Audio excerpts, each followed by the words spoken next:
আসসালামু আলাইকুম, welcome back to my channel. আজকে আমি মটরশুঁটি কিভাবে সারা বছর ধরে সংরক্ষণ করবেন সেই প্রসেসটি আপনাদের সাথে শেয়ার করব। এই মটরশুঁটিগুলো সারা বছরই সুপার শপগুলোতে কিনতে পাওয়া যায়, বাট সেগুলোর অথেন্টিসিটির ব্যাপারেও প্রশ্ন থেকে যায়। আর তাছাড়া প্রাইস অনুপাতে কোয়ান্টিটির পরিমাণটাও কম থাকে। তো চলুন দেখে নেওয়া যাক সম্পূর্ণ প্রসেসটি।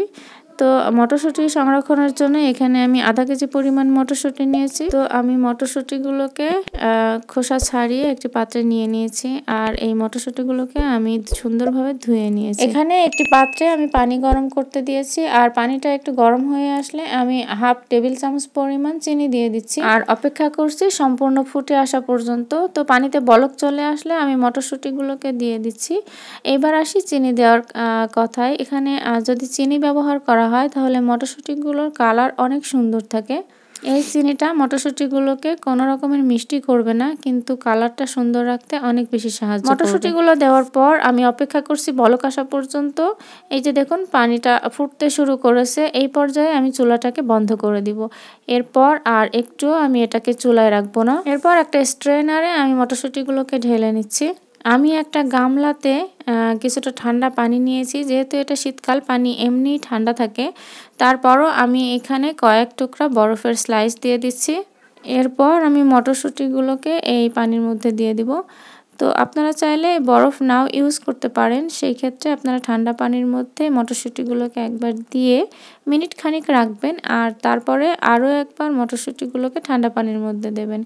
এর কারণে যেটা হবে, মটরশুঁটির ভিতর থেকে কুক হয়ে যাওয়ার যে ব্যাপারটা সেটা আর হবে না, অর্থাৎ ভিতর থেকে কুক হয়ে যাওয়ার যে প্রসেসটা সেটা বন্ধ হয়ে যাবে। এরপর আমরা অন্য কোনো রেসিপিতে যখন মটরশুঁটিগুলো ইউজ করব, তখন এই মটরশুঁটিগুলো আর ওভার কুক হওয়ার কোনো চান্স থাকবে না। তো যাই হোক, মটরশুঁটিগুলো আমি একটা স্ট্রেনারে করে পানি ঝরিয়ে এরপর আমি একটা পেপারের কাগজের উপর বিছিয়ে দিয়েছিলাম এবং ফ্যানের বাতাসে শুকিয়ে নিয়েছি। আর এরপর হচ্ছে মটরশুঁটিগুলোর এই অবস্থা, দেখুন কতটা ঝরঝরে।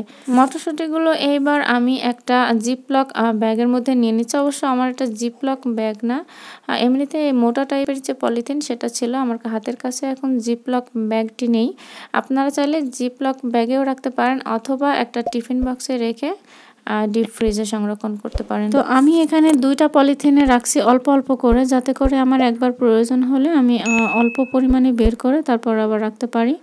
আদারওয়াইজ বেশি করে রাখলে কিন্তু আবার পুরোটাকেই গলানো লাগে। আজকে তাহলে এ পর্যন্তই। ভিডিওটি আপনাদের কাছে কেমন লেগেছে অবশ্যই কমেন্ট করে জানাবেন, আর যদি ভালো লেগে থাকে তাহলে ফ্রেন্ডস এবং ফ্যামিলির সাথে শেয়ার করবেন। আবারও দেখা হবে নতুন কোনো ভিডিও নিয়ে। সে পর্যন্ত আল্লাহ আপনাদের সবাইকে ভালো রাখুক, সুস্থ রাখুক। আল্লাহ হাফেজ।